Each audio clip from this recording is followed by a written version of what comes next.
Hi guys, I'm Natty from Actors and Voice Actor Group. क्या है dubbing दोस्तों? Voice over क्या है? डबिंग क्या है? सबको पता है डबिंग एक ऐसी चीज़ है जो एक लैंग्वेज से दूसरे लैंग्वेज में हम करते हैं। डबिंग एक ऐसी चीज़ है जो अपने लिप्स को, कैरेक्टर के लिप्स को पकड़कर उसके वॉइस ऑफ एक्सप्रेशन, उसके स्पीड, उसके टाइमिंग, उसके बॉडी लैंग्वेज को कैच करने की कोशिश करते हैं। यही है डबिंग। कोई भी डबिंग इंस्टीट्यूट आपको grammar, vowel sound, phonic sound, improvisation of the sounds के लिए आपके लिए अलग क्लासेस होता है, जिसे हम कहते हैं डिक्शन ग्रामर क्लासेस, जैसे जॉली फोनिक्स। डबिंग के लिए एक नेचुरल वॉइस जो अपने अंदर से निकाला जाता है, भले ही हमारे MTI इश्यूज उसमें होते हैं, लेकिन करते करते वो MTI इश्यू भी सॉल्व हो जाता है। हाउ? By practising. जो वर्ड्स हम नहीं प्रोनाउंस कर पाते, उस वर्ड को हम बुक में लिखकर उसी वर्ड को रिपीट करते हैं, रजिस्टर करते हैं अपने माइंड में 10 बार।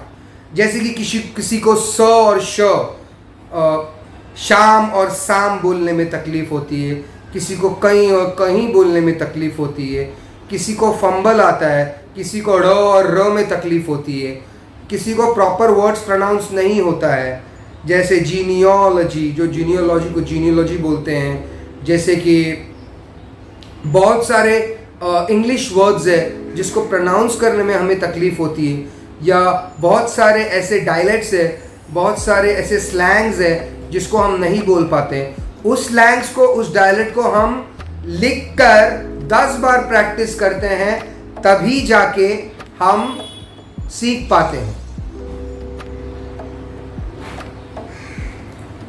तो डबिंग एक नेचुरल प्रोसेस है जो हम ऑब्जर्व करके या कोई भी इंस्टीट्यूट या ऑनलाइन क्लासेस में जाकर हद तक, ज़्यादा से ज़्यादा हद तक उस वॉइस कोच को पूछकर कि मैं अपने प्रोनंसिएशन पे काम कैसे करूं।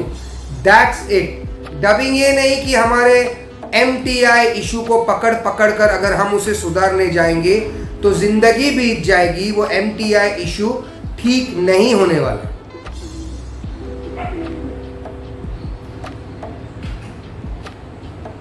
टू गेट कनेक्टेड, डबिंग से कनेक्टेड अगर आपको रहना है, वॉइस ओवर से कनेक्ट आपको रहना है, तो आप इंस्पायर हो जाइए, आप ट्रांसफॉर्म अपने आप को कीजिए एक डिफरेंट पर्सनालिटी में।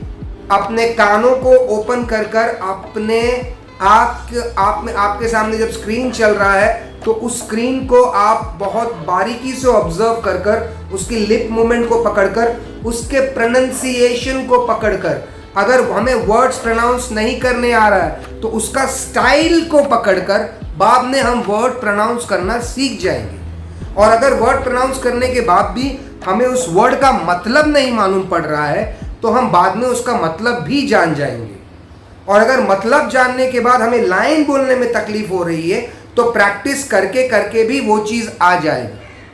मैं अगर आपके दिमाग में 10 बार वो बात डालूंगा तो आपके दिमाग में नहीं आएगा, लेकिन आप अगर दिल से, फॉर एन एग्जाम्पल, किसी को फ़ोन नंबर, अपना खुद का फ़ोन नंबर याद नहीं होता तो वो बुक में लिखकर या फ़ोन नंबर अपना याद करते, किसी को अपना पैन कार्ड याद नहीं होता, किसी को अपना अकाउंट नंबर याद नहीं होता। लेकिन कुछ लोग ऐसे हैं जिन लोगों को अपना घर का address, phone number, account number, pan card number, pin code सब कुछ याद होता है, तुरंत बोल देते हैं। तो ये भी एक ऐसा प्रैक्टिस है। Your mind should always be ready for that practice.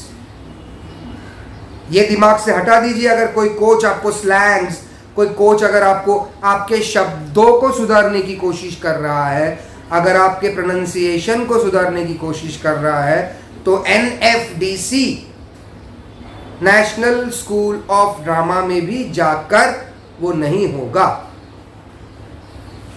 You can, आपकी कला निखरेगी उससे, लेकिन आप जो श को स ही बोलेंगे और र को ढ ही बोलेंगे। लेकिन अगर आप दिल से प्रैक्टिस करोगे तो नथिंग इज इम्पॉसिबल, और आपसे बड़ा गुरु कोई नहीं है। That's it, God bless.